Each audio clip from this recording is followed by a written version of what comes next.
my original conception for this yarn was that we wanted a summer fiber yarn, and I had knit with something from Kelburn Woolens that I really liked. It was in a club, that blue yarn that we did, that Meadow, I think it's called Meadow, and I really liked it. It was a bunch of different luxury fibers. It was a lot heavier on the wool, and it was fine, and it had a little bit of flax in it. And I really noticed how the flax acted like a structure within the yarn, like a skeleton within the yarn, to capture those fine luxury fibers and kind of gather them up in a loose, in an airy way. So it provided this crinkly, kind of almost like crinkled paper within the yarn that kept the yarn lofty, instead of all of those luxury fibers kind of collapsing because they don't have any body. And I really like that concept. I don't know how intentional it was on their part, or if they actually got that deep into it, but I imagine that somebody did, because it was really, really lovely to work with. And I thought I'd love to do something like that. I'd love to experiment with hemp to see if we can achieve something like that. And the original, we actually created this yarn, 7 years ago or something, 7 or 8 years ago, the Hempshaugh, the first version of Hempshaugh, and the mill that spun it for us went out of business. So our supplier disappeared, and it was really hard to find another mill that would touch this project. We put in requests with so many mills, and even the mill that spun this yarn, I don't think he really enjoyed it. I think he will spin it for us again, but it's not something he really was into. And it took a lot of coaxing and a lot of reminding him, remember you said you would do this for us, So it's been like 3 years that we've been asking him to do it. And finally he got on it this spring, and or in the winter, I guess, we got samples. And of course it was lovely, because he's super picky. So this yarn, just by its nature, wants to be kind of a little bit slubby, a little bit rustic, and it's not like super smooth and like a, I don't know, like a silk merino blend or something like that. It wants to be kind of rustic in its appearance, although when you knit with it and wash it, it really drapes beautifully like a raw silk wood. So we had we made it this time in fits and starts, and then of course as soon as we made it, another one of our mills was like, I can make that yarn for you. So at this point we're taking bids from the two mills to see who can bring it in at the same quality, at the best price for next year, because we knew it would be a little late this year to bring it in like a full amount. But we'll probably, if all goes well, we'll probably bring it back in the spring in several shades, just like we had the Hempshaugh first version before, and hopefully both weights as well. This fingering weight, I haven't knit with the other fingering weight in so long, but this fingering weight seemed a little lighter to me. I could be wrong about that. It seems to knit to the same gauge and everything, but it was maybe because it's a little smoother. The silk used in this yarn, rather than the unbleached tussle, which I really prefer, he used the Bombyx silk, and that could be the reason for that it's just finer and cleaner and silkier and brighter. So so this blend is one of the ones that's close to my heart, where I always say like stone soup is my favorite. The hemp yarn is really my summer favorite. I've always enjoyed wearing it. You can put this on even though it feels a little heavier than what you might want to wear. It literally just doesn't feel like you have anything on when you're wearing it in the summer. No matter how hot and sticky it is, it feels cool and dry next to your skin. It absorbs moisture and evaporates it away from your skin immediately. It's just so comfortable to wear. I wore the skirt that I knit last week out in the evening, and it was over 90 degrees and it was very humid. Like the humidity was in the 90s here. And I had a little top from the former Hempshaugh on with it. So I had a hemp top and a hemp skirt, and I was just, and we ate outside, and it was just completely comfortable. I just felt, it made me feel like myself, you know, like this is a fabric that I really love. So, so I designed the petal skirt with the intention that it maybe could be knit in this yarn. And, but it was designed with the Seasons fingering yarn. And I did knit. So this is the petal skirt in the hemp. It has really nice stitch definition, a little less crisp than the Seasons fingering, but still really nice. And it's so light and drapey. It's just lovely. And the open work, you know, shows up really nicely. It is I did use, I used a size 6 needle rather than the size 7 needle. And I got perfect gauge with that in both the stockinette and the cross stitch, the twist stitch pattern. And so I just knit the whole skirt with the size 6 needle, except for the drawstring I did on size 5, I think. And it came out just the right size that it was supposed to. I just really like it. You can steam this fiber if you want to. I was in a rush. And so I didn't do that. I just washed it and laid it flat to dry, and it blocked out really, really nicely. So if your intention is to knit this skirt, this is what it looks like in that yarn. And I can attest that it's just the most comfortable thing. And so pretty. I got so many compliments when I wore it out. Which, you know, I hate getting attention, but so do with that what you will. But it was really nice. Yeah. It was nice to know that felt good to know that I looked nice. And I'm a t-shirt and shorts and jeans kind of person normally. So as you can see. So I did use quite a bit less yarn than the petals version. I want to say that it was like I made this is the extra small, and I think in the pattern, it calls for over 1,000 yards, and I used somewhere in the mid 800 yards. So quite a bit less yarn. That's my, you know, experience. Do with it what you will. Of course, you could knit it a little tighter if you wanted to. This is very, it's not see-through or anything like that, but it's very light, more than the petals version. Gika, what's your question? That was my question about how it's see-through. And you keep saying the petals version, but what you mean is the other yarn you used. The season. Yeah, it was Seasons fingering yarn. And when you pick up that skirt, it's noticeably heavier. It's not like too heavy or anything. I think for most people would expect, it's the weight you would expect. This is just so light. It's not like light in a see-through way. It's just light. I would not, and we have many skirts knit with this weight of the hemp yarn, and none of them are anything I wouldn't wear anywhere. You know, they're, I mean, you can wear them with a slip if you're worried about static or anything like that. I usually wear them with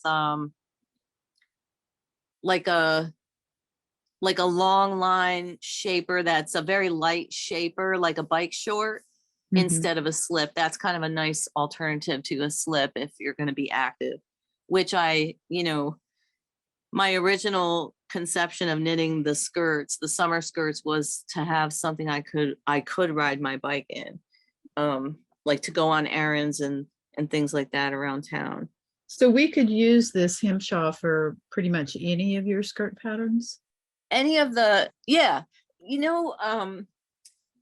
the all of those summer skirts with the drawstring were all knitted, were all designed for the hemp fingering weight yarn.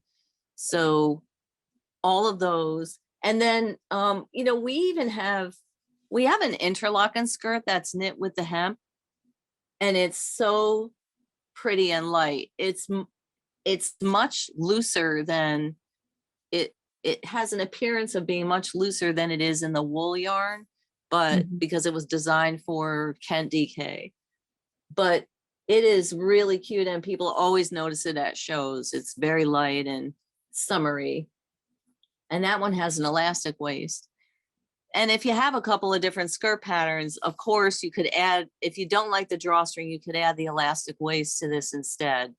It's Mhm. really easy to do. And, there's no reason why you couldn't put an elastic waist instead.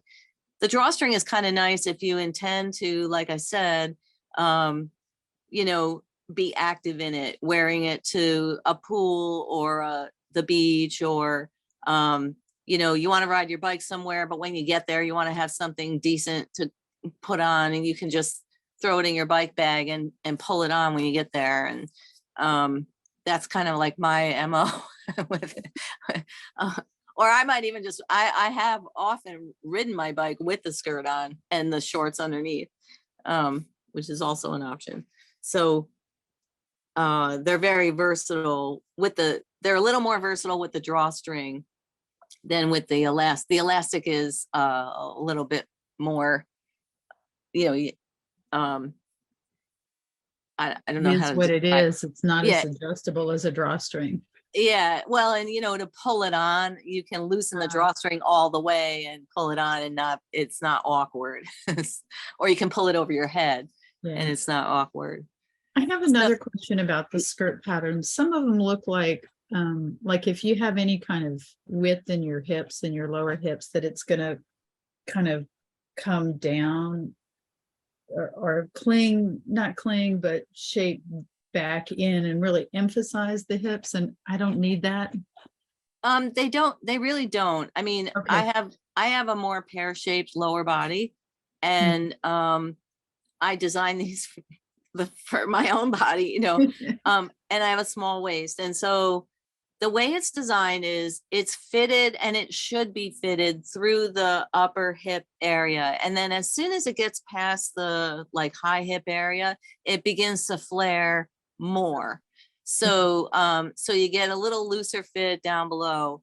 And the way the pattern reads, you should measure your hips and pick the size closest to your hip measurement within, like you can give yourself, I don't know, 1 to 3 inches of ease there, but the fabric is very forgiving. So you don't want it to be too loose. Like you don't want it to all be gathered at the waist and completely loose below like a dirndl, because it's going to be too loose and it's going to sag and drag.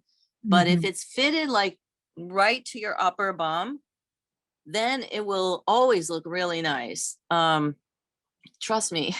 um, Okay. and then, by the time with a flare over your upper thighs, that's, flattering. So, Okay. um, So the the, high hip measurement?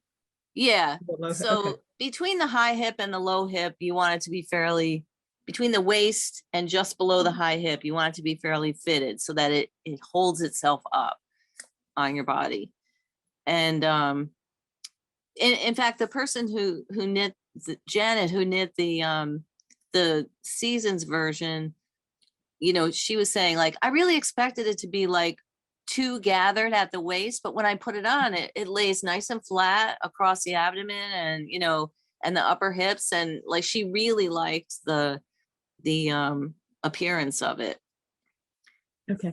Thanks. and the way it flares. And then you have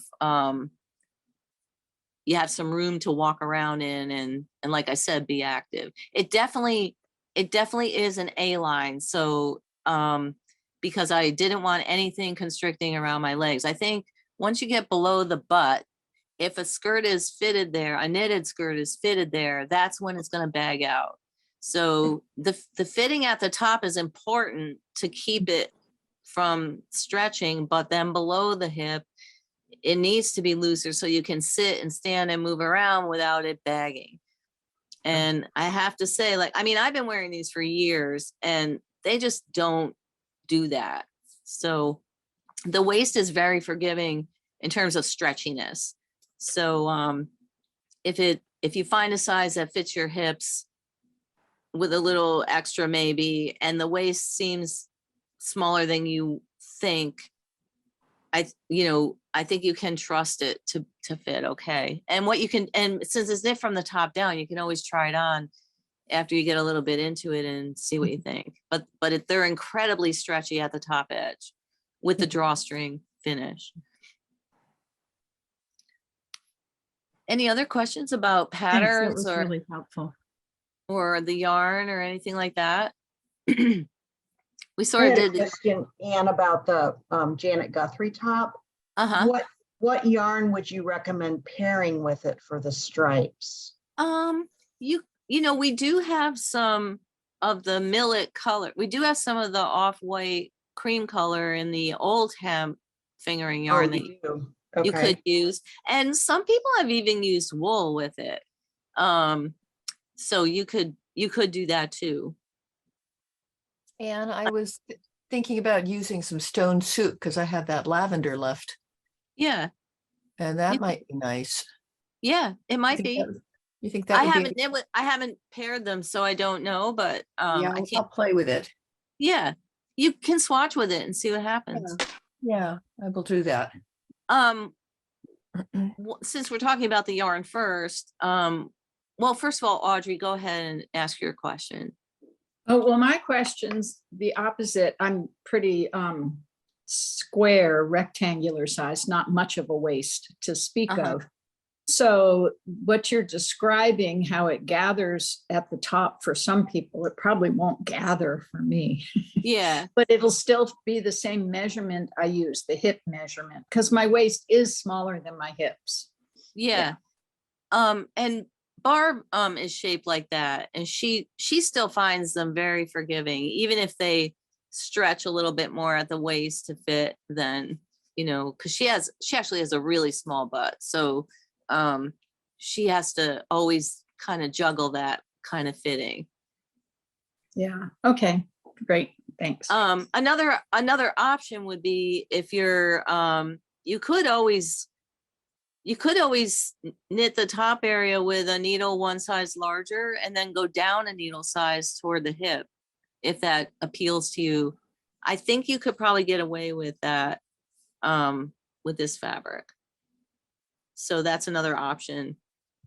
One thing about this yarn that might be different for you is that it doesn't behave like wool. It has 20% wool, I think, but it really is like when you wash it, it loses all its body. And so it can be scary big when it's wet. But what I always do with these fabrics is I block them out. And if I have to even like bunch them up to fit the measurement that they're supposed to be, that when it dries, it will shrink out those extra little ripples. Another thing I did, like with this skirt, I put it in the dryer for like 10 minutes and just to get it started, just to get some of that sopping wet, moisture out of it. I had washed it. I'm trying to remember now. What did I normally would put it in a bag in the washing machine on the hand wash cycle to wash it, but I didn't do that because I was in a hurry, like I said. And I hand washed it and rolled it in a towel and squeezed out as much moisture as I could. So I didn't have the benefit of that spin out that the washing machine normally gives me. So I did throw it in the dryer for 10 minutes, and it maybe could have even gone 15 with no harm done at all. And I like that kind of brings a little bit of body back into the fabric and gets some of that extra water out of the fabric. And then it was very much easier to handle as a wet garment than it would have been without that. Sheila? Yeah, and so is the hemp so different from your other wools that you don't treat the ease the same way? Or do you treat the ease the same way? Like you get your measurement, and if you want 4 inches of ease, you make the size that's 4 inches more and not your hip measurement. Yeah. Well, yeah. And with the skirts in general, I usually recommend that if you're using the plant-based yarn, to go a little closer fit in the hips if you can. Okay. Yeah, in general, I don't think of them as requiring as much ease. And that's really a general approach that I use with all of the very lightweight yarns. So our linen and silk blend, or our Kent lace and the goat lace, and the Shetlandia fingering yarn. If I'm making a little sweater or top with those, they don't need as much positive ease as, a heavier fingering yarn or a DK yarn does, because Okay, thank you. they're so much more forgiving. The fabric is so much more stretchy that even at the same circumference, a sweater will feel looser in the finer gauge yarns, if that makes sense. I think probably anyone who's knit a whole bunch of sweaters will tell you that's kind of the experience they've had. And Geeka, you've actually knit the triticum with hemp. So that's like an example of a sweater that's intended to be knit in wool, but Geeka knit it with the hemp yarn, with our old hemp yarn. What was do you remember what your ease was with that sweater? If you would change that, if you could, or did it again? If I were to do it again, I love it, and it's super comfortable, and I wear it a lot here. If I were to do it again, I think I'd pay more attention to the shoulder measurements, and I might make it with a little less ease, because it does spread easily, if that makes sense. It's still really comfortable and I don't mind it, but I think the shoulders hang off a little bit, and I'm tempted, it needs to be washed anyway, and so I'm thinking about reblocking it to see if that. Yeah, Was I mean, it I've in- seen it on you, and I would say you could even go a size down if you ever Yeah, wanted to knit with this yarn in a different pattern. You could pick a size much closer to your bust measurement right. than that one is. That's really good to know. Yeah. And part of that is the fabric itself. Like if you were knitting the Henley with a twist, that sweater, it has an all over cable pattern that stabilizes the fabric. And that might not be comfortable if it was knit really close to your measurement. You might want a little bit of extra ease there. But something that's a stockinette and a very forgiving fabric, or an open work fabric, you want to kind of think about, do I really need 4 inches of extra ease or 5? I think, you can reevaluate that according to the fabric you're knitting with. And that's true, that's really kind of across the whole sweater spectrum. As you knit more and more sweaters, you kind of get a sense of, the fact that it's the fabric, stupid, it's the yarn, stupid, it really is. Like there isn't one dimension that fits all fabrics and yarn types. So Thank you for all that information. That's really good. oh, you're welcome. Jean, did you have a question? Yes, I did. So I couldn't figure out what you said about what kind of silk it was, because I don't think I've ever heard of that. Oh, okay. Well, silk is you can get silk in several different types. Yeah. So bombyx silk or mulberry silk Oh, It mulberry. is the one that's produced by the white worms that grow to be these ghostly white moths, and and that's cultivated silk. So that has to be cultivated. Those worms have to eat mulberry leaves, and they live in a very restrictive environment.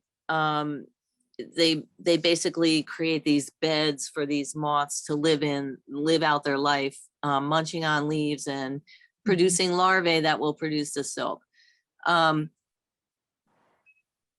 The wild silks or the tussa silks are wild silks, and there are silks that grow or they can be cultivated too, but they're cultivated in a more open air organic environment for them.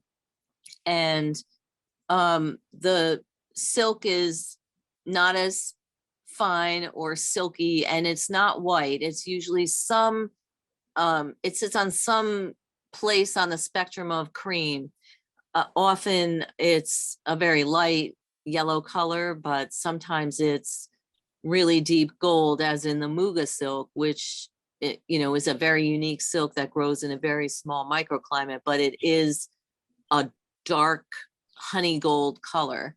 And tussa silk is produced by a few different types of moth larvae, and like I said, in different parts of India and China, they produce it, and there are several different kinds of wild silks, and you can get tussa bleached or unbleached, and of course the bleached is white and the unbleached is yellow, and it's not uniform. So every different batch of tussa will be a little bit different depending on the season and the source and what kind of larvae produced it. So when we did our kabiku yarns, which are mohair, silk, unbleached tussa, and Coopworth wool,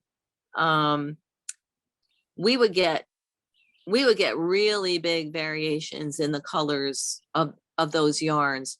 And even when we use the gray mohair, the blue-gray mohair, sometimes the silk would be so yellowish that it would give it like a greenish color. And the same thing with the hemp. Like the old hemp in the gray shade is much warmer and has like a greenish tint to it sometimes. And even the millet, it's very yellowy, kind of off-white color. So there's a chapter in the first or second of the B&K books. And when you go online to look at the ebooks, I think it lists out all the types of wool that are in there. The silk chapter is a really good read. We got our silk from India. It was Muga silk, and I learned so much about silk making and silk worms and different types, and the importance of climate change, on the silk industry. And it was just fascinating, and a really good read. So if you have any of those books and you have a little bit of time to read that chapter, it's worth going back into for that. Thanks. You're welcome. And also, today's talk most of it comes from the chapter that I wrote on hemp in the 2012 or 2013 B&K book. So this information is also, I've also published this previously, most of it.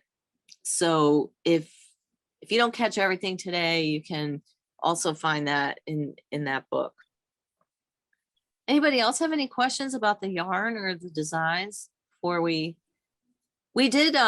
did design quite a few different things with our hemp yarns along the way when we had them before. And so we do actually have a whole bunch of designs on the website that are suitable for this yarn. And if you're curious about exploring it further, and you want to make something else, you just have to search on the website for Hempshaugh and it'll come up. All the patterns that originally used Hempshaugh will come up.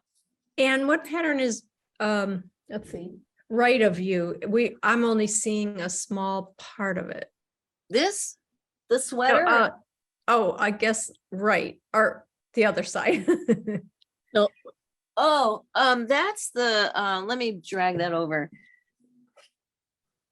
It's up, it's backwards. So the sweater is the firefly. And the shawl is Juneteenth. So, can you see it better now? Oh, Yes, weird thank like you. that. Yeah, This is Juneteenth. It's knit in the Cormo lace yarn. I've wanted to knit that for a long time. It's so pretty, Mhm, if I must say so myself. mhm. You know, lots of things come out prettier than I ever expect. So so I'm often astonished as anyone else when I see them finished. Mhm. Thanks.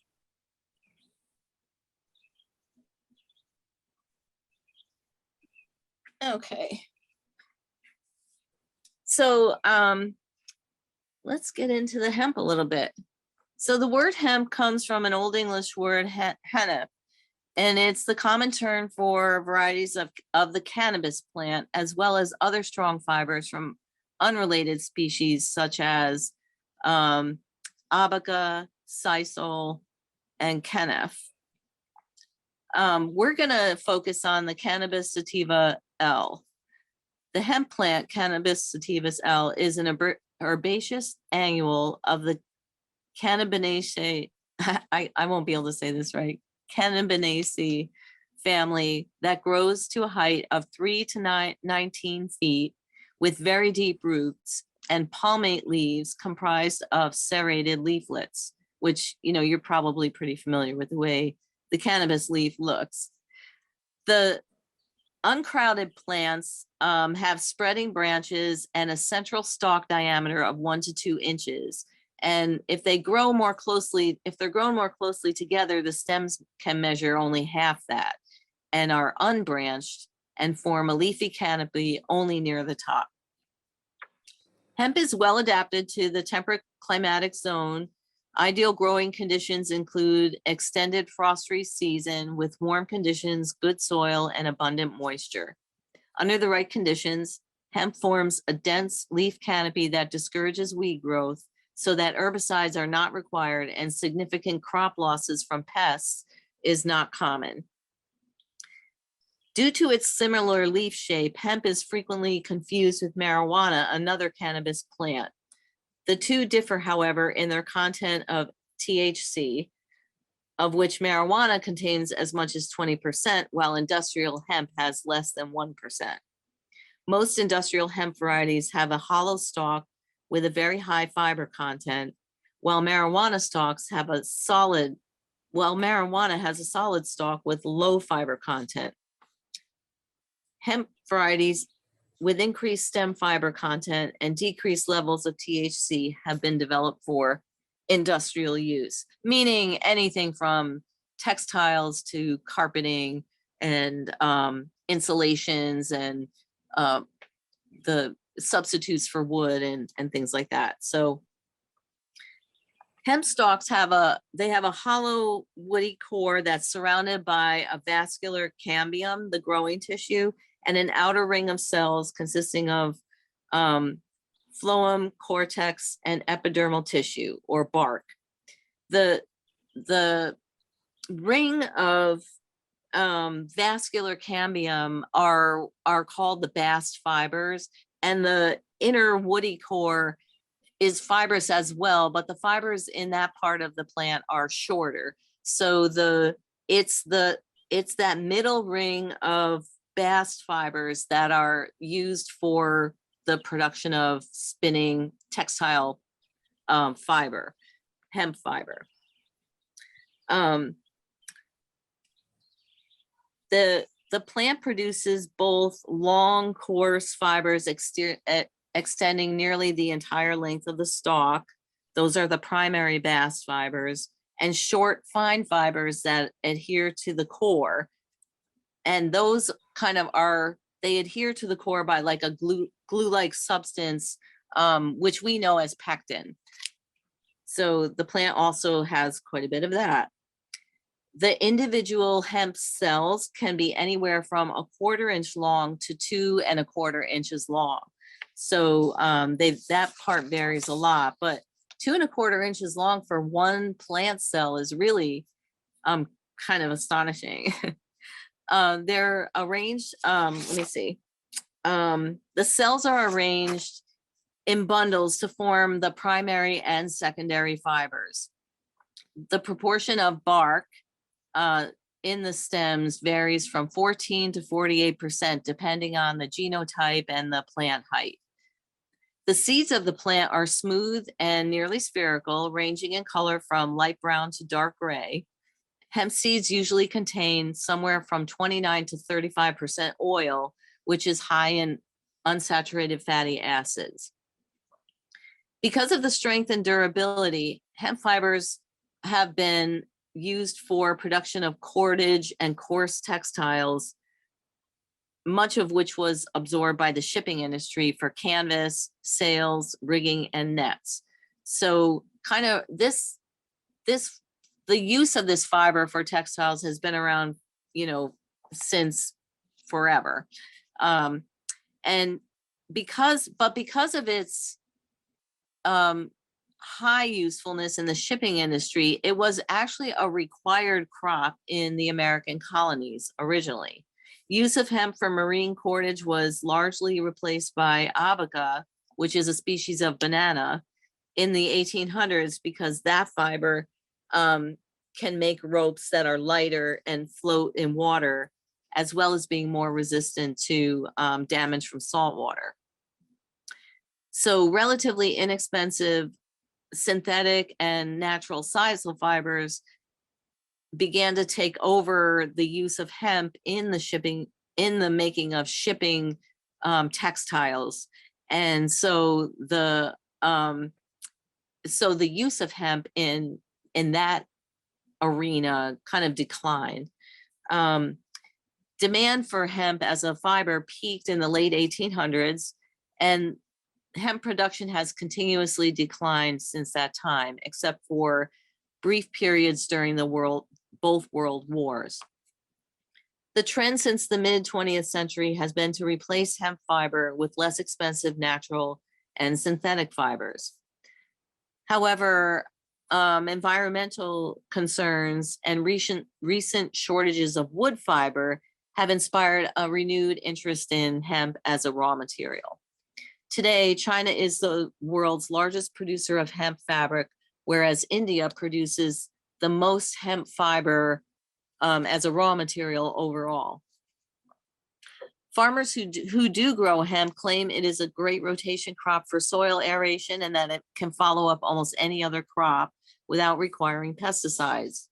One estimate claims hemp will net farmers more income per acre than either corn or soybeans.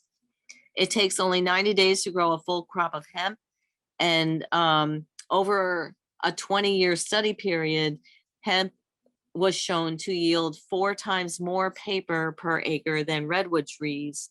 While there are other varieties of trees producing higher yields than hemp, farming trees it doesn't compare as favorably in terms of the environmental impact. Advocates of hemp say that it can be used in 25,000 different products for industrial and home use, from textiles, paper, and composite wood to food, health, and beauty aids. Products made from hemp include insulation, particle board, and this is just the fiber, insulation, particle board, fiber board, geotextiles, and non-woven industrial fabrics, rope, twine, yarn, newsprint, cardboard, paper, horse stable bedding, and compost.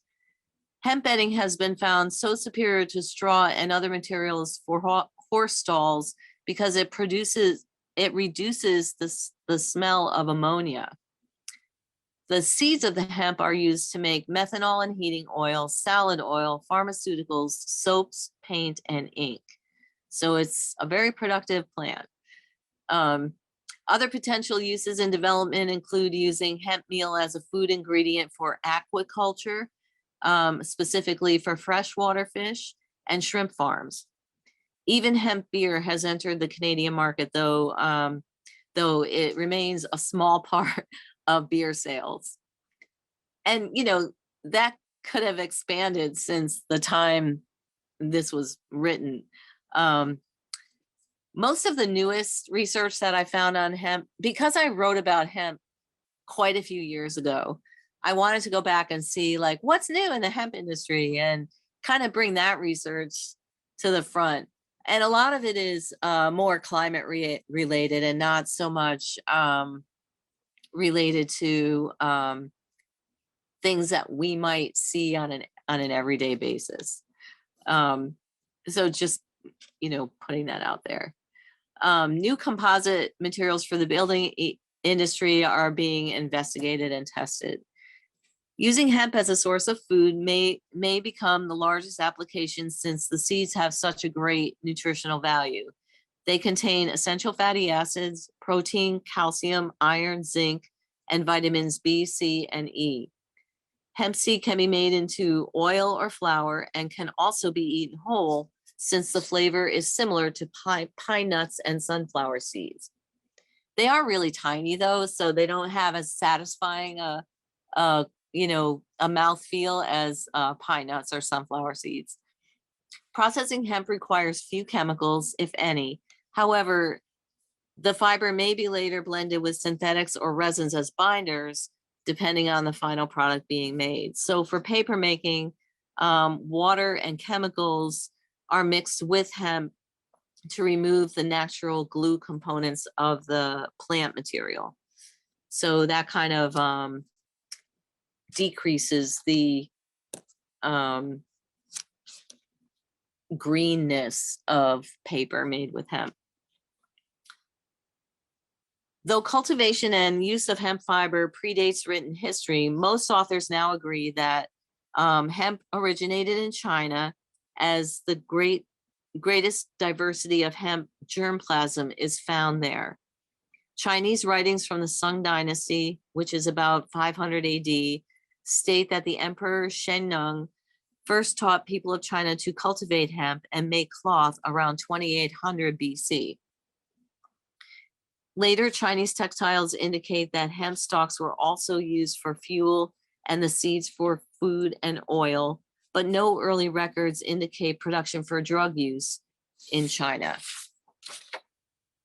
According to Herodotus, about 450 BC, hemp fiber was used beyond the Caspian Sea by the Thracians and Scythians, and probably introduced to Europe during the westward Scythian migration around 1500 BC. Hemp remained virtually unknown to the Greeks and Romans until the beginning of the Christian era. The earliest written record of hemp used in the European states is that Hiero II, king of Syracuse, in 270 BC, bought the hemp used for the cordage of his vessels in Gaul. By the 1500s, hemp was widely distributed in Europe, where it was cultivated for fiber and food. The seeds were cooked and eaten with barley and other grains. And in 1537, Dioscorides named the plant Cannabis sativa and wrote of its use for cordage as well as its medicinal properties. So by the 1500s, it was starting to be recognized for, some of its chemical characteristics as well as its physical characteristics.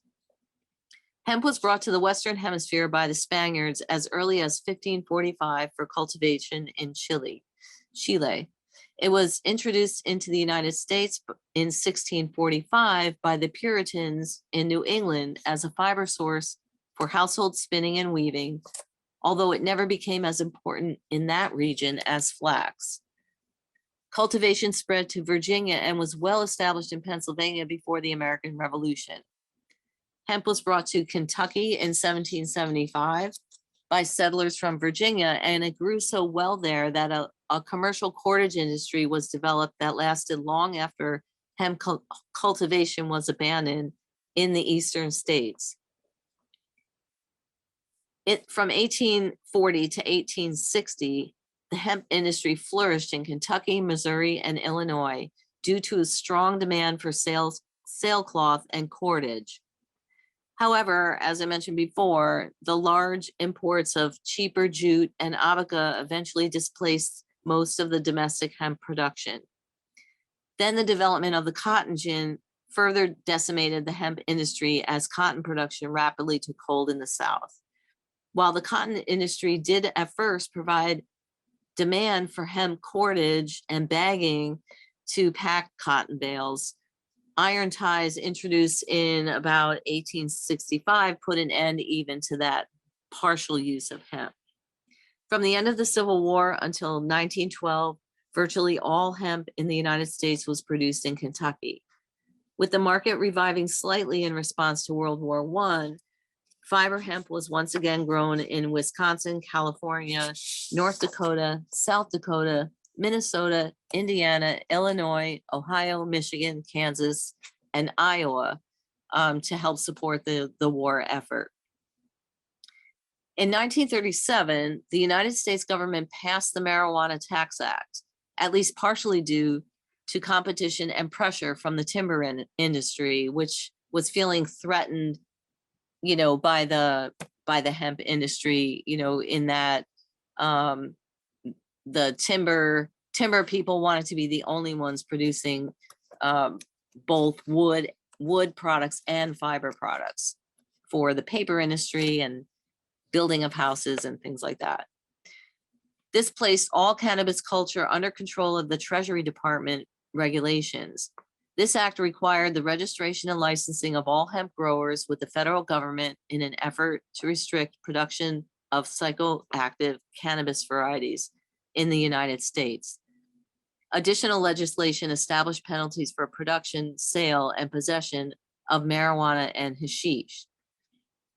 And even though the plant grown for hemp fiber is very different from the marijuana plant and doesn't have doesn't contain the levels anywhere near the levels of THC that the marijuana plant does, the general confusion between of people over those two things just led to a total ban on hemp cultivation.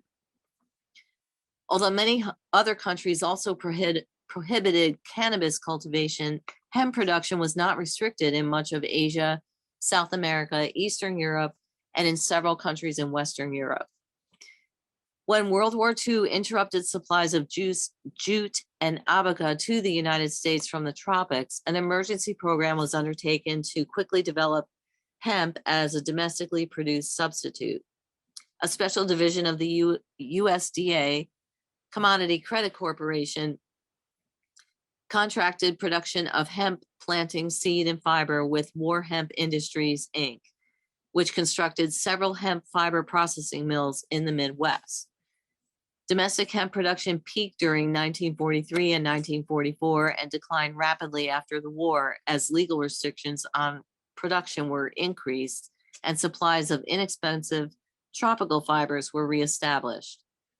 A small hemp fiber industry continued in Wisconsin until about 1958. And since that time, fiber hemp production in the United States has been negligible. From 1000 BC to the 19th century, hemp was the world's largest agricultural crop. During this period, several well-known books, including the Bible and Alice in Wonderland, were printed on hemp paper, and artists painted on hemp canvas. Thomas Jefferson drafted the United States Declaration of Independence on hemp paper and grew hemp himself.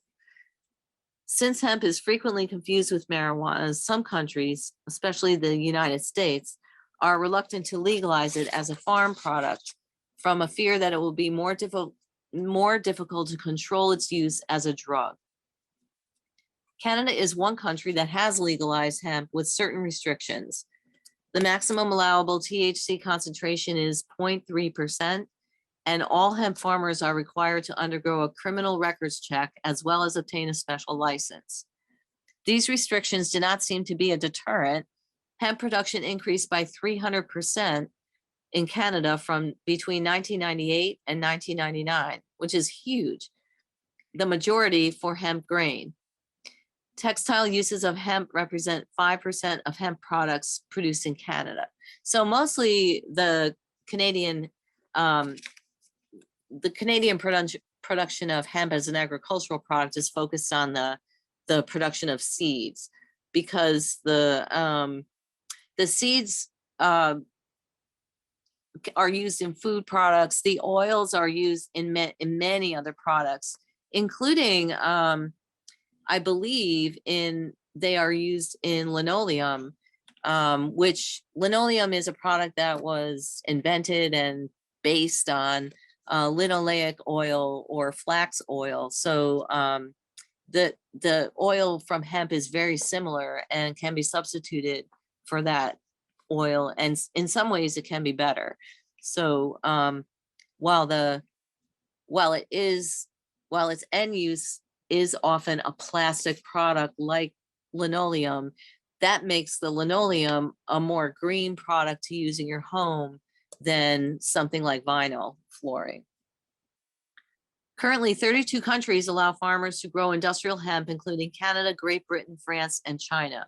Most of the remaining mills are located in China and India, producing printing and writing paper. Others produce specialty papers, including cigarette paper. Global production of hemp declined between the 1960s and the year 2000. However, the last 20 years has seen a dramatic increase in the number of companies trading in and manufacturing hemp products. Where it is legal, the hemp industry has been growing at an annual growth rate of 20%. The North American market is still in its infancy, since it's only legal in Canada, and since Canada legalized hemp production and sale only as recently as 1998. Hemp textile production is based primarily in Asia and Central Europe. Korea has a long history of hemp fabric production, primarily for use in domestic clothing. In Italy, Hungary, and adjacent countries, water-retted fiber is prepared with great care to produce fine yarns and soft fabrics resembling flax. Due to the amount of hand labor involved, these yarns and cloth are quite expensive compared to the fiber blends made from competing natural and synthetic fiber sources.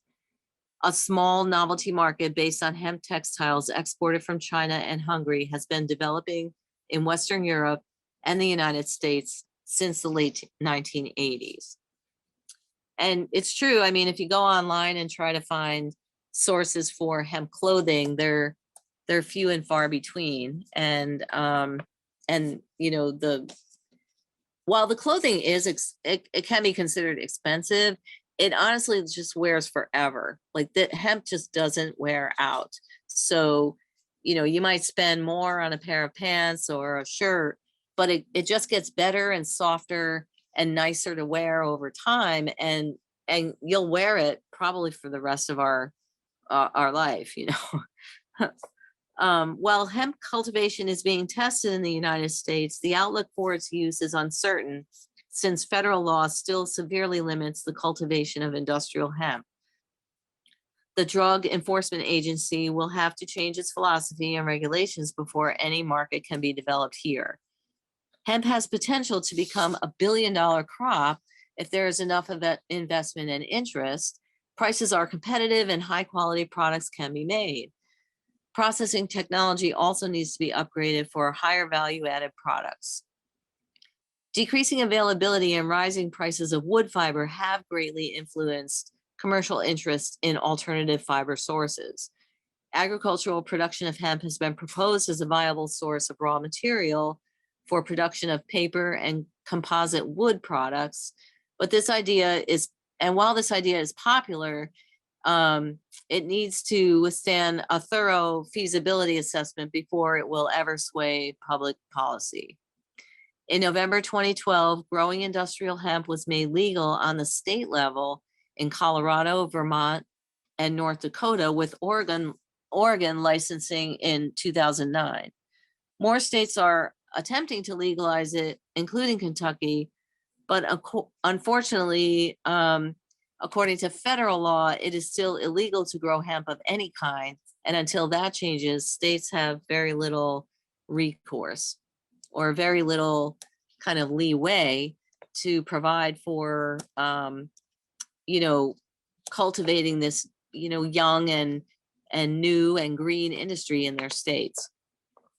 Still, pro marijuana laws are getting more and more support, and that may help to push forward the legalization of industrial hemp farming.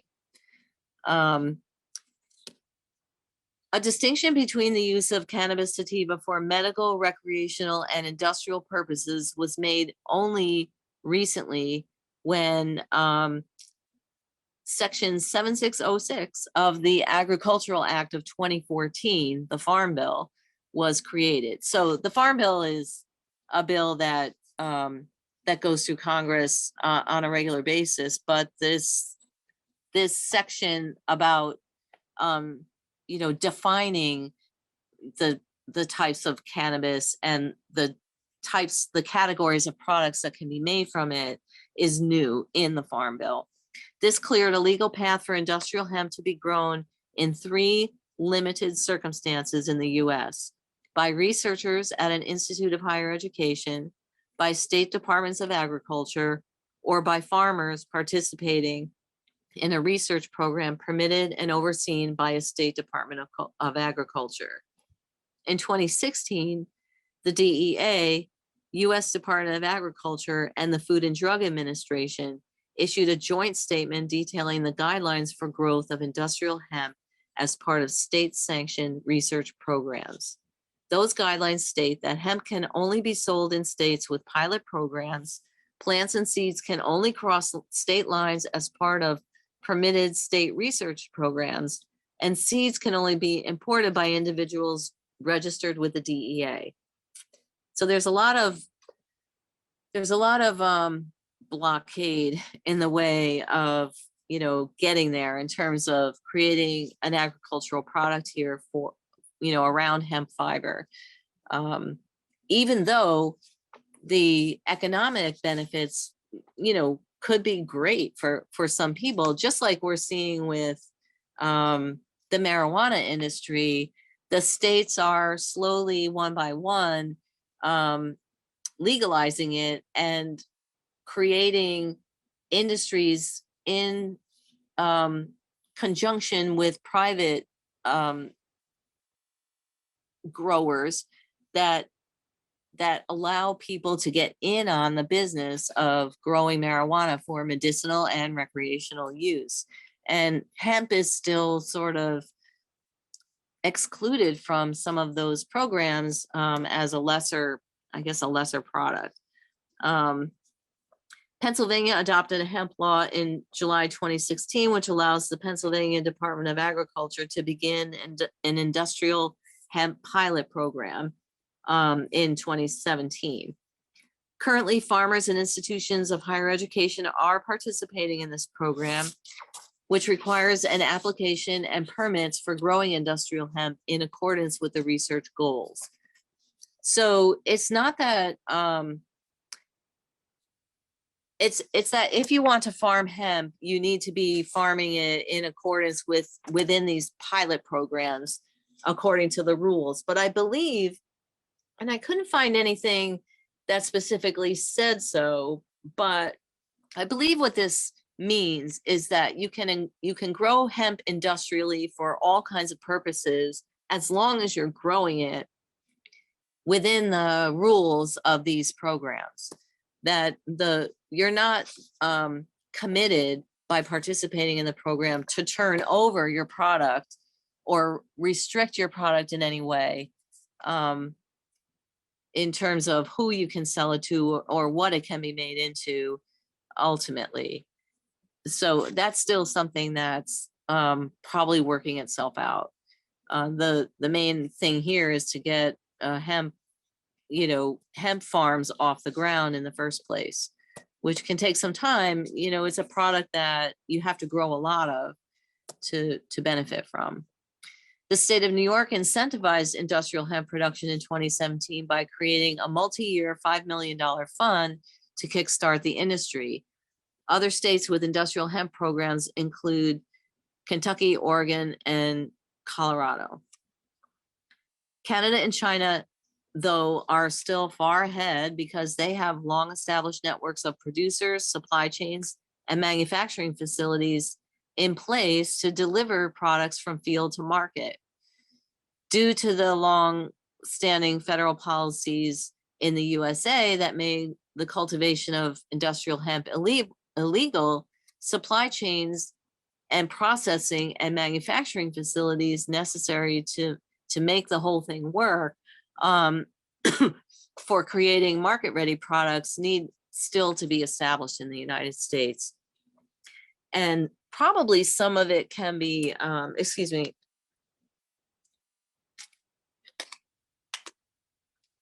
I'm sure there are some parts of, say, the textile industry, and there are spaces in the food industry as well as the lumber industry that can quickly adapt to the processes that they need to for producing or substituting hemp as part of their products.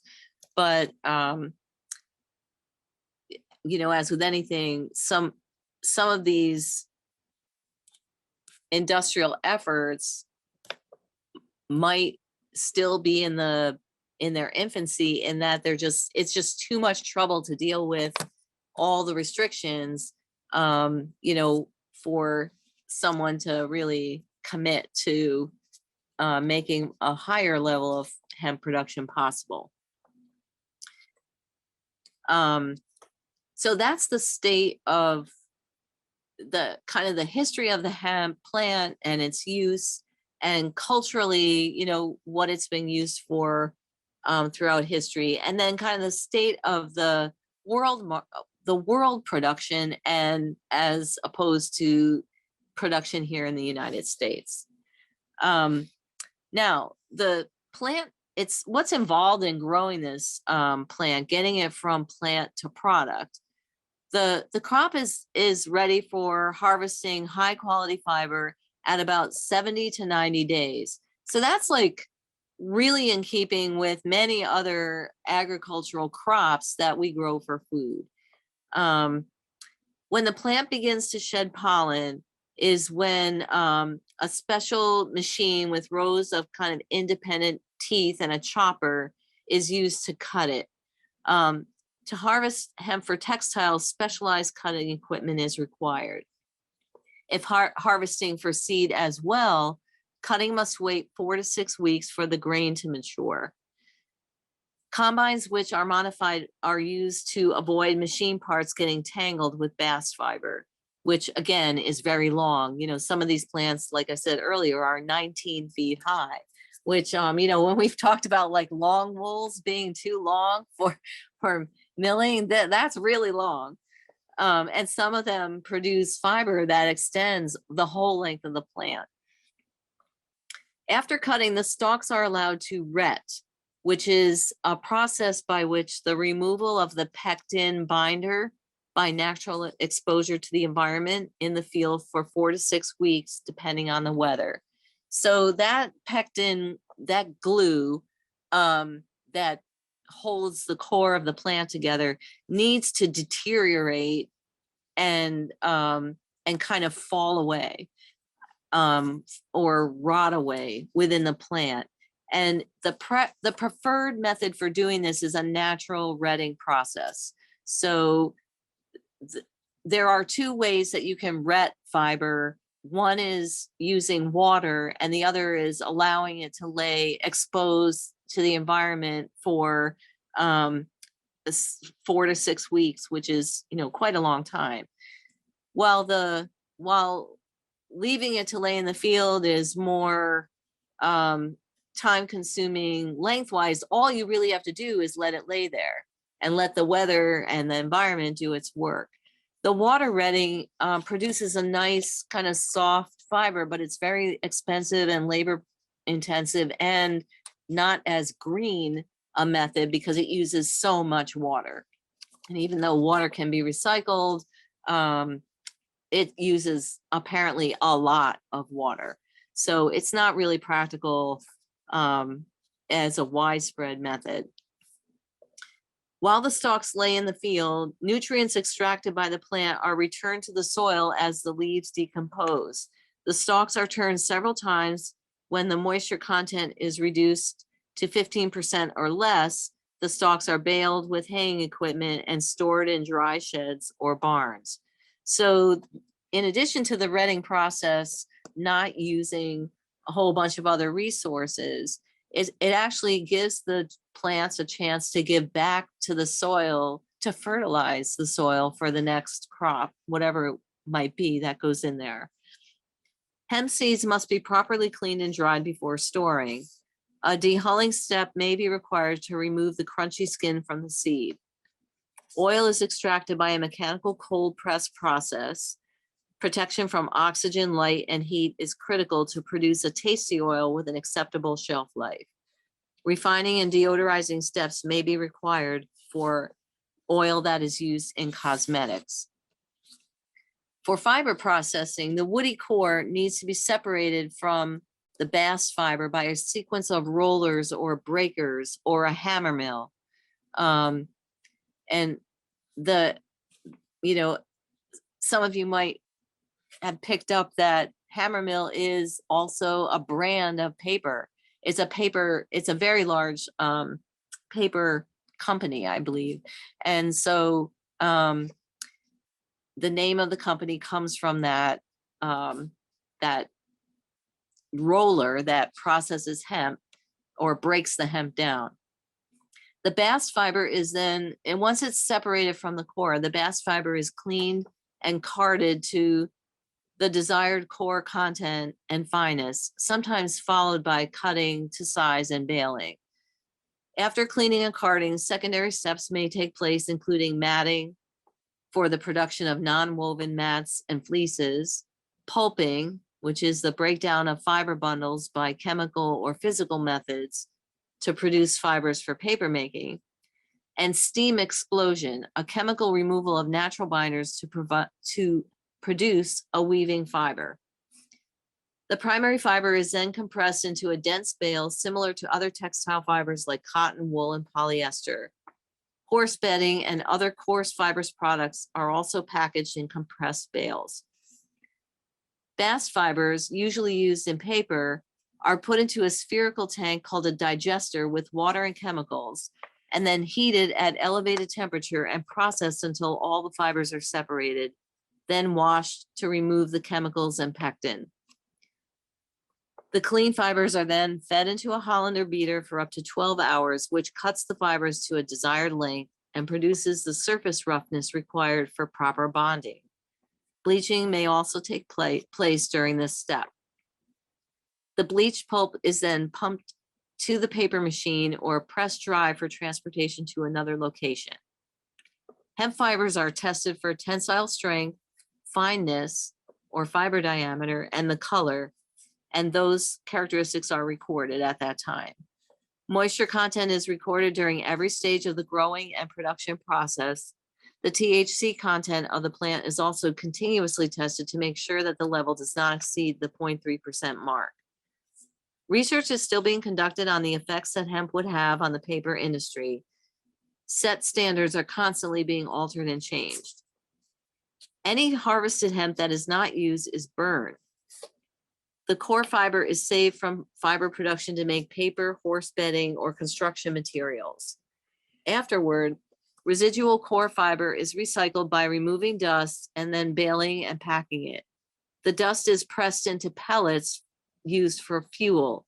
Even the dirt and small chips of core left on the floor are swept up to be used as a high nutrient soil additive. So literally every single grain of anything that comes out of this plant is put to use. To keep hemp organic, crops must be planted in soil that has not had a conventional crop for several years to avoid GMOs, pesticide, and herbicide contamination that stays in the soil long after standard farming practices have been used. Crop rotation is also imperative to keep the soil balanced and rich in nutrients and microorganisms.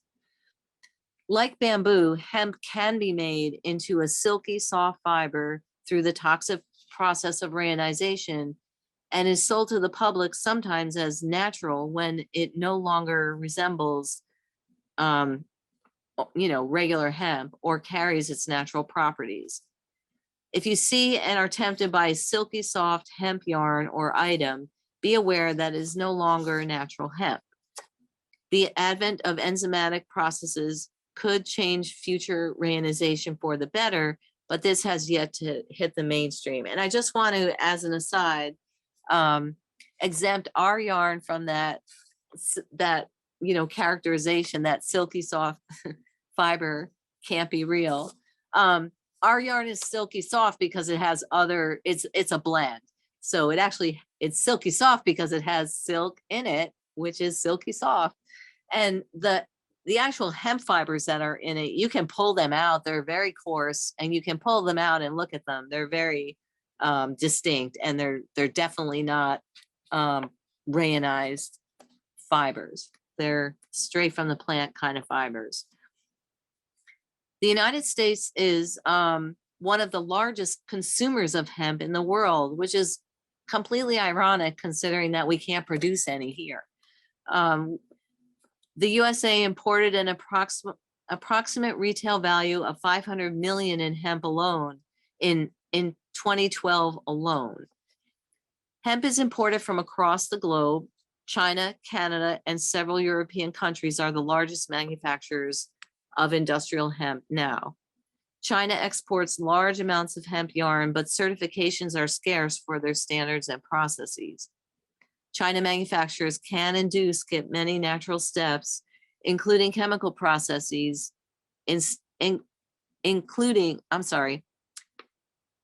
China manufacturers can and do skip many natural steps using chemical processes instead to cut down on time, cost, and to keep their abysmal record on fair trade practices intact. There are always exceptions. Look for suppliers who have GOTS certification, which ensures that organic growing and processes, as well as fair trade practices, are in place. Canada is a large producer of hemp oil and seed, but does not export hemp yarns at this time or fibers. Hemp from Romania has a centuries-long rich heritage, and that's where our hemp for our yarn is coming from. Compared to Chinese hemp, Romanian fiber is a finer, longer staple, giving it a smooth texture when wet spun into yarn. Romanian hemp is retted and spun without chemicals, wax finishes, mercerization, or rayonization. Double retting with water and microorganisms removes the fibrous stalk of the plant naturally in a gentle two-step process.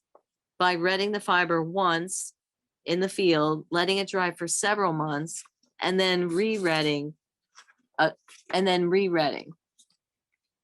and that the re-retting is done with water, but at that point it requires much, much less of that water processing that is so costly in terms of both the environment and labor. Hemp yarn or twine can be crafted into clothing, jewelry, accessories, bedding, towels, and exfoliation cloths. Washing hemp softens the natural, unadulterated fiber. The more it is washed and dried, the softer it gets. So it's an excellent choice for making warm weather items. Paper made from trees, while it is a very dirty industry, mercury and other toxic chemicals are used and released into our water supply during the process. Hemp paper can be recycled an average of 7 times, while tree pulp averages 3 times. Surprisingly, China is the largest producer of non-tree paper, with 75% of their paper made from hemp and other non-tree crops. It makes the most sense. Hemp is hardy and resistant to drought, mildew, and damage from pests. 400-year-old documents penned on hemp are in great shape today, while standard tree pulp paper might have a shelf life of 50 years due to the yellowing and disintegration from acids and also from insect damage. So it's ironic that, you know, so much paper made in China is made from hemp, and they have this great sort of effort to keep it green when it comes to paper, but not so much with the textiles that they create. Okay, any questions or concerns, or anybody have read anything or know anything more than what I've been able to gather for us? Sheila? Yeah, and that was a lot of information. And I guess my first question is, what differentiates linen from hemp? Well, they're completely different plants. So linen is a plant, it's a grass. Oh, it's a grass. Oh, It comes from linen comes from the flax plant. That the idea is very similar. It's grown, it's a long, tall plant that is grown, and then basically cut and broken down, and softened, and so that the spinnable fiber can be separated out from it. So it's completely the same idea, just in a smaller, more slender plant that behaves more grass-like way. Whereas the hemp is a more tree-like plant with branches and bark and everything. Gika? Yeah. So I'm curious about in China, when they do the hemp, is their processing more similar to something they would have used in earlier generations, for paper and whatever? Is that part of the reason that it's not as much like the textile industry? Because I think of the cloth industry as going over there because Westerners decided it was cheaper there, and they didn't care if they dumped chemicals and stuff like that. I don't know. You mean, are you saying, is Because- China a big producer of hemp because they've always produced it? Yeah, Yes, yeah. yes. The largest amount of hemp on the globe is grown in India, which is Okay. a neighboring Asian country, or a near neighboring Asian country. And the industrialized methods for producing products from it are larger in China. So China is growing hemp. You know, it grows well there. It's just like growing bamboo or linen. I mean, China is the largest producer of all of those fibers. They have taken on the plant fiber industry and really dominated it for Mhm. some time. Except for, you know, cotton produced in the USA. And by far, we don't even come close to the amount of cotton produced in China here. But the processing of plant fiber is very different from animal fiber, which you, of course, know. All the machinery is completely different. But China made it their mission to develop a textile industry that could accommodate both plant fibers and animal fibers.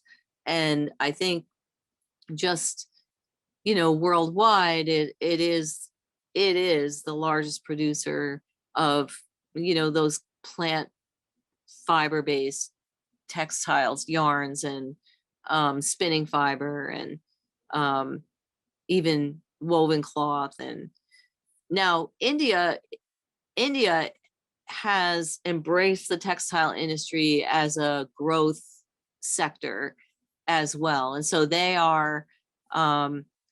have long produced a large amount of naturally colored cotton, hemp, and I don't know so much about linen.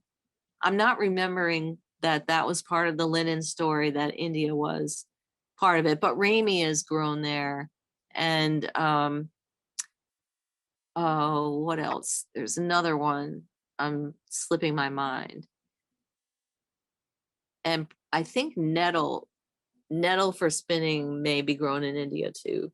Anyway, those countries kind of found a niche and embraced the difficulties of building an industry for the plant fiber, for plant fiber textiles, and ran with it. Julie? So you said that the mill that spun this for you didn't want to do it.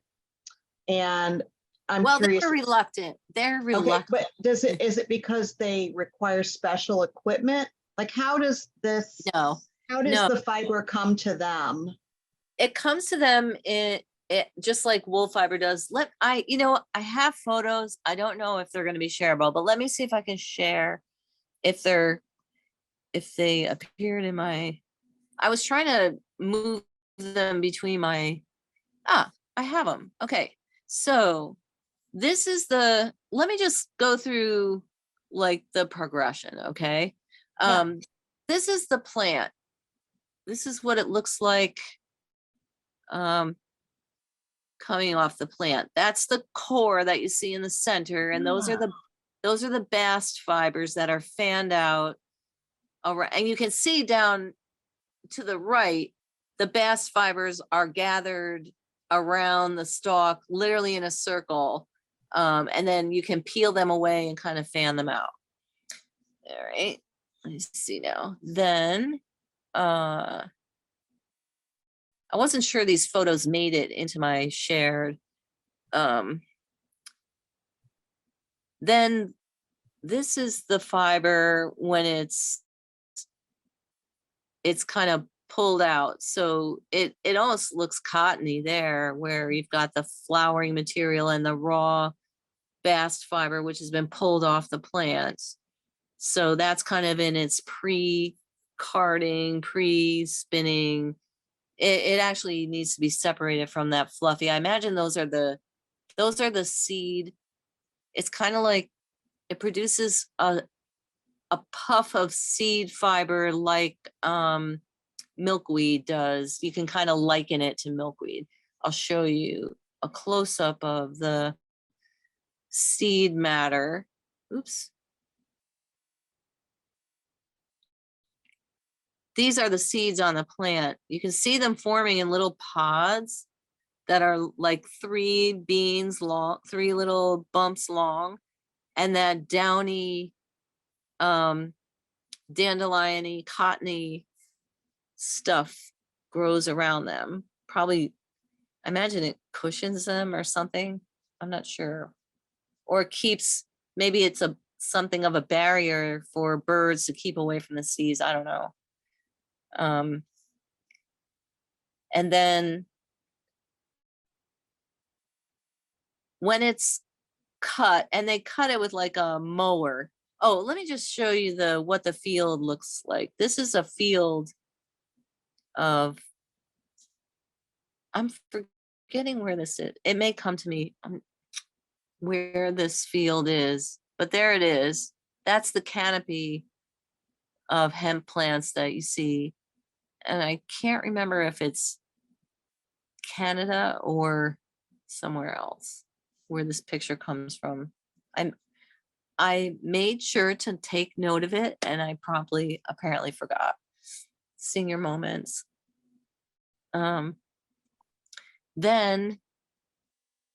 this is an old picture of a harvesting, when they harvest it.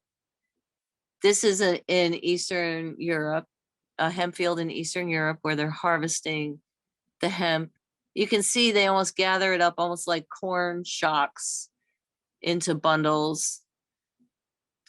And then this next one is the retting, the outdoor retting. This is so beautiful. So that's what it looks like when they ret it outdoors. They lay it down. The they're all laid in the same direction. The fluffy end is the top of the plant, and the smooth end is the lower part of the stalk. Is that word red like READ or ret like RHET or what? Retting, retting, Okay. and the singular ret has 2 T's on the end. So a little bit like retting up your apartment. You know, people say in the Midwest, I ret up. When they straighten up, they ret up their place. I had never heard that term until I moved to Ohio. It's fairly local to a fairly local part of the Midwest. But I found it interesting. And then after the fiber is processed, but before it's spun, it looks like this. So that's the fiber.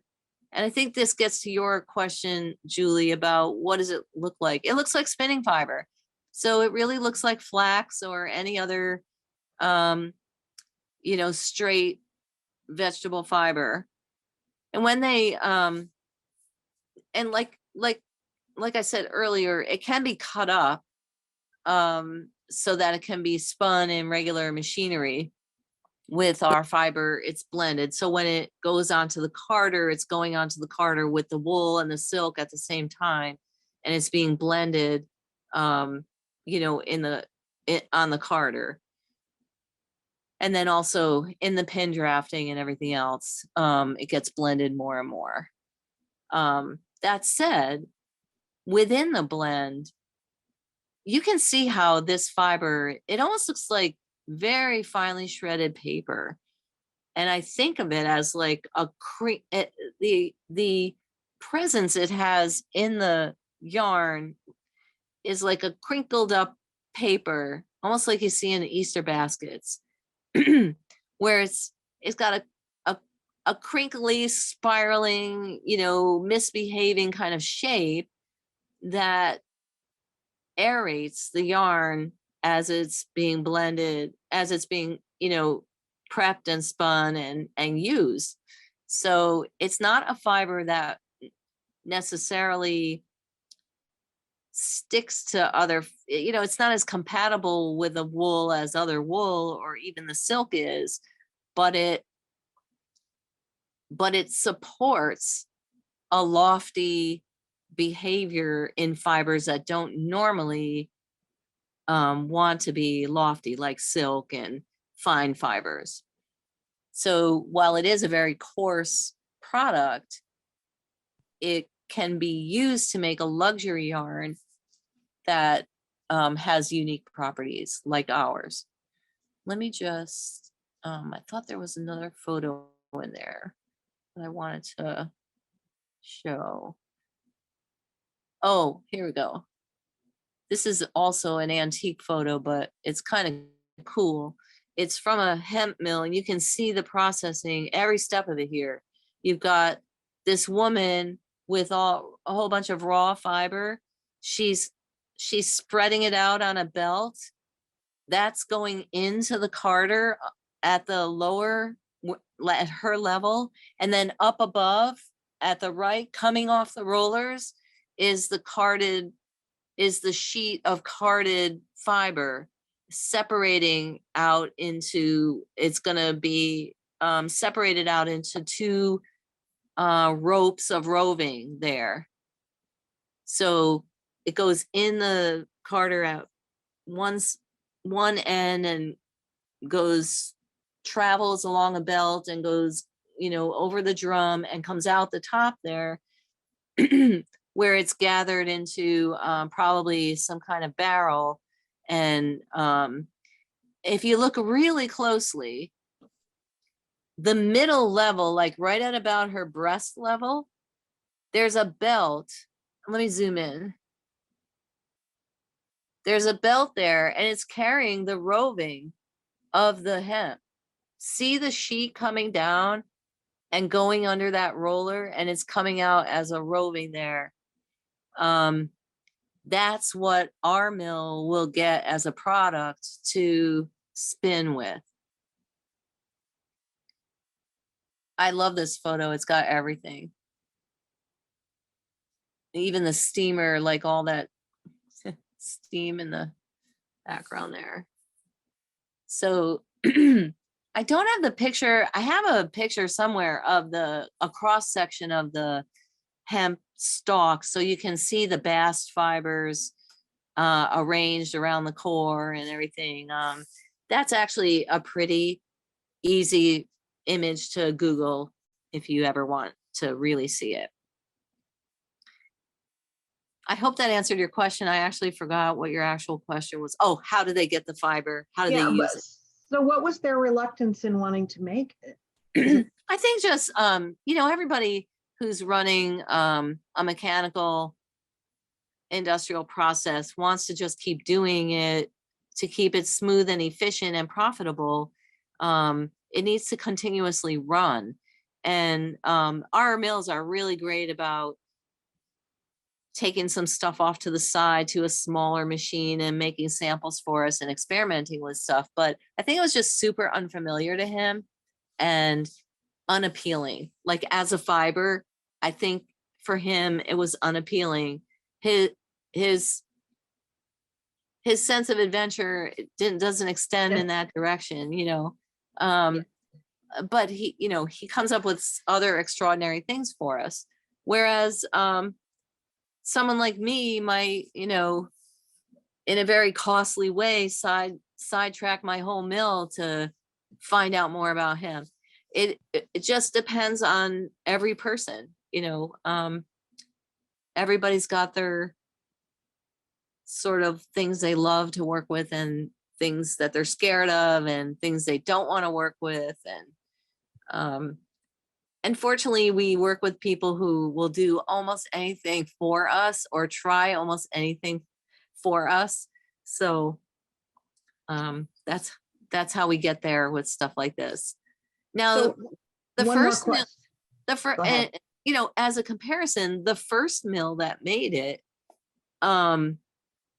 actually proposed, I forget how it happened. I had this idea in my head that I wanted to make this yarn. They had hemp and they wanted to use it for something. So they were looking for a project and it just came up in conversation. Like we used to get together with them a couple times a year and have dinner and just throw stuff around and just chit chat about the industry and stuff. And I think it just, they mentioned they had it. I mentioned I'd been looking to do it, and they got excited, So. Was the historical hemp that was used so prevalently, did it have the high THC? Like when did that become a thing that they were worried about? That suddenly it fell out of disfavor and it was an intoxicant instead of a useful product? I believe in the mid 1500s, it began to be recognized that there was a medicinal value to the cannabis product. But remember, the hemp plant, the best hemp plants for fiber don't have that THC. I think the concern in the mid 20th century around all of that was partly genuine and partly manufactured. So a genuine concern that people would, remember reefer madness in the 20s and 30s, and the government began cracking, the FBI and, created the DEA, and they began cracking down on all kinds of drug sales and use. And cocaine is another agricultural product that, so a genuine desire to keep from confusing people that marijuana was hemp and hemp was marijuana, which I can kind of understand, that you might be growing marijuana thinking you're growing hemp, just, in an uneducated way.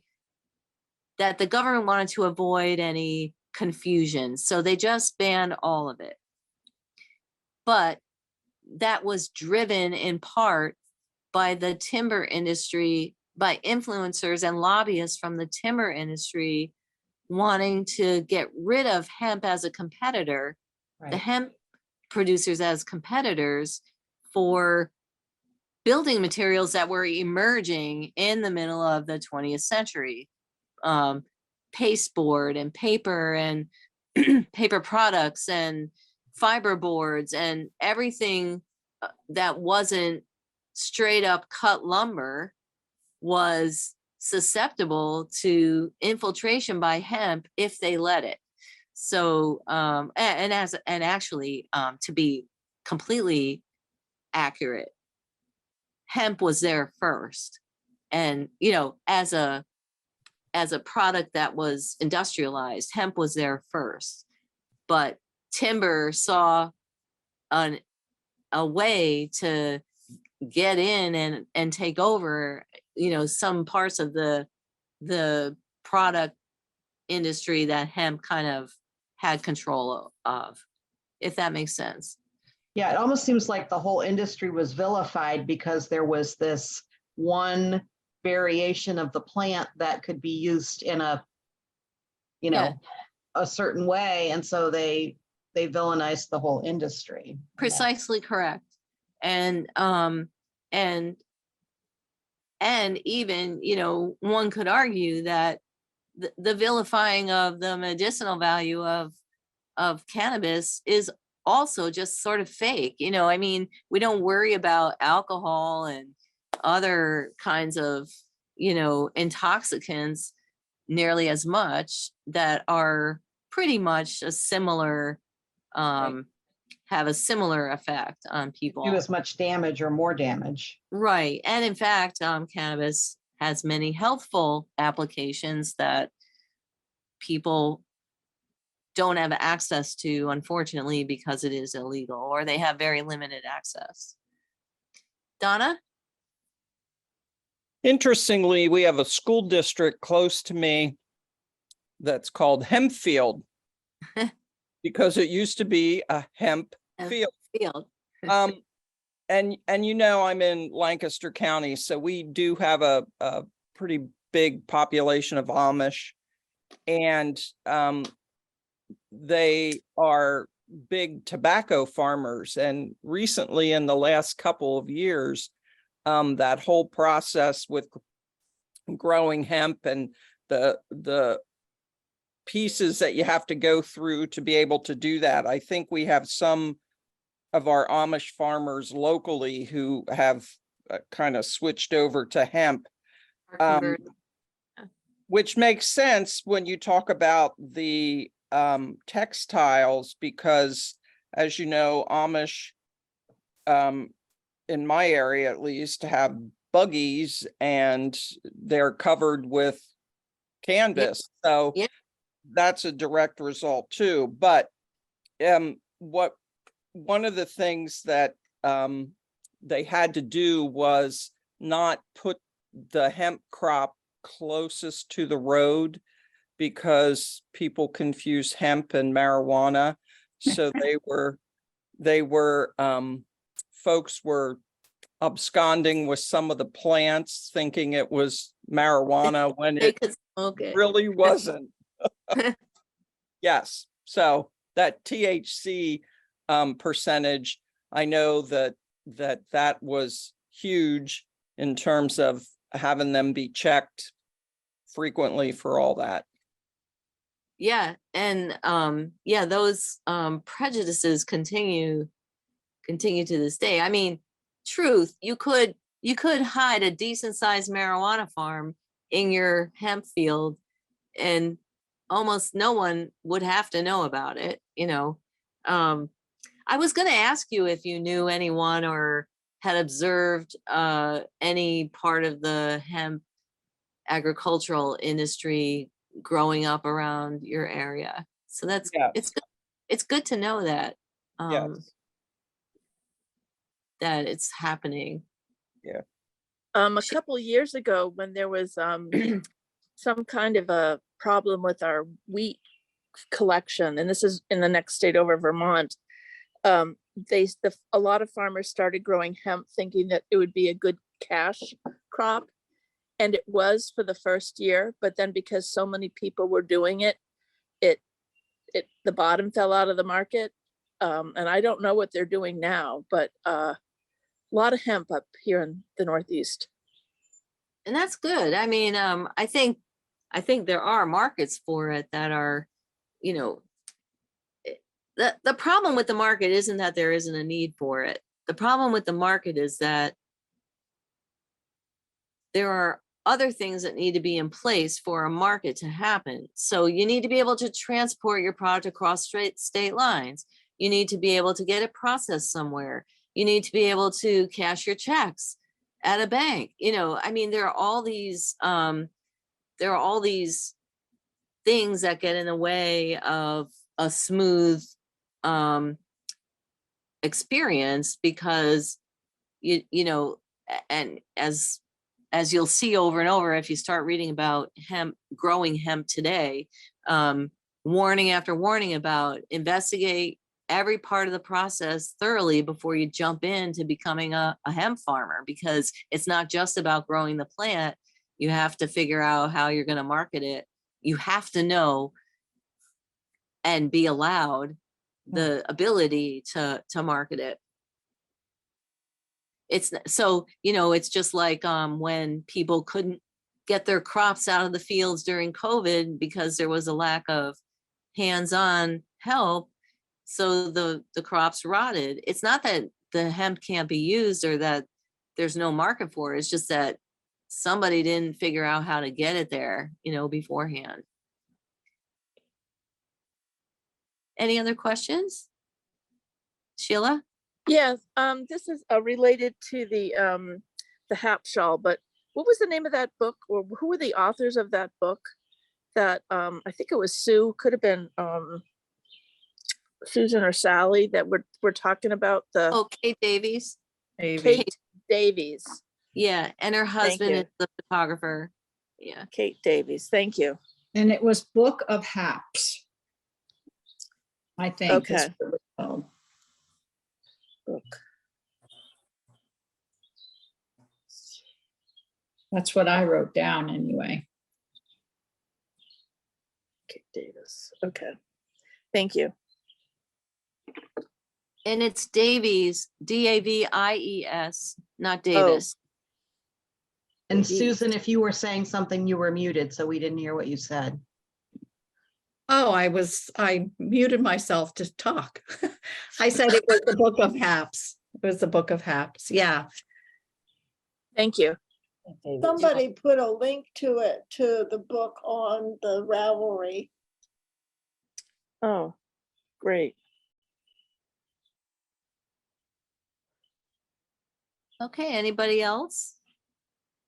All right, we have a few announcements. We've got our, well, of course, we have another barn box coming in September, and I'm very excited about that one too. Every time it just gets more and more exciting. We've got our Rhinebeck sweater knit along that's starting on August 8th. So if you're interested in knitting a sweater with us, and whether you've never knit one before, or you just love to knit sweaters, so you're going to knit 3 of them, please join us. Our knit alongs are a lot of fun. I think everybody here can testify that we have a good time, and we learn a lot, and we have tons of fun. So that's starting September or August 8th. And then before our next barn box, our yarn discovery tour is going to start the day after Labor Day, which is an event in Northeast Ohio. It's a yarn shop crawl that takes place during the first 3 weeks of September. It begins the day after Labor Day and extends to the 24th this year, I think. There are 15 shops, I believe, that are participating. We've got every shop has a featured pattern. There's a passport. You get a this year there will be a zipper tote. When you buy your passport, you'll get a zipper tote. And this year it involves a scavenger hunt. Each shop has a little giveaway item to put in your zipper tote.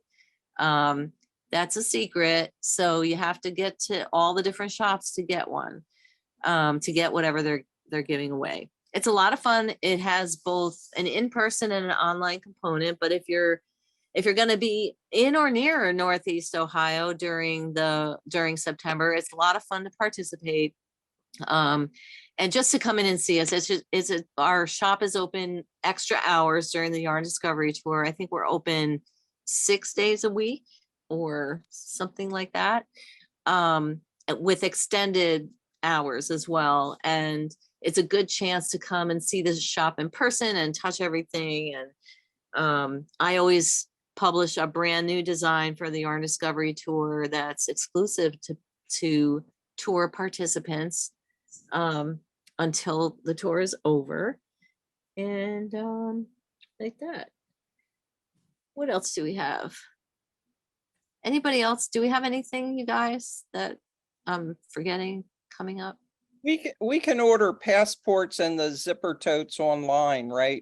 Yep. You can order it online. The price of your zipper tote and passport can be applied to your $10 minimum as well. So in order to get a free pattern in each shop, you have to spend a minimum of $10, which isn't hard to do. But if you buy your zipper tote and passport on our website, for instance, you can put that $10 toward your minimum purchase at our store. It doesn't apply to other. You can only use it in one store, but you can.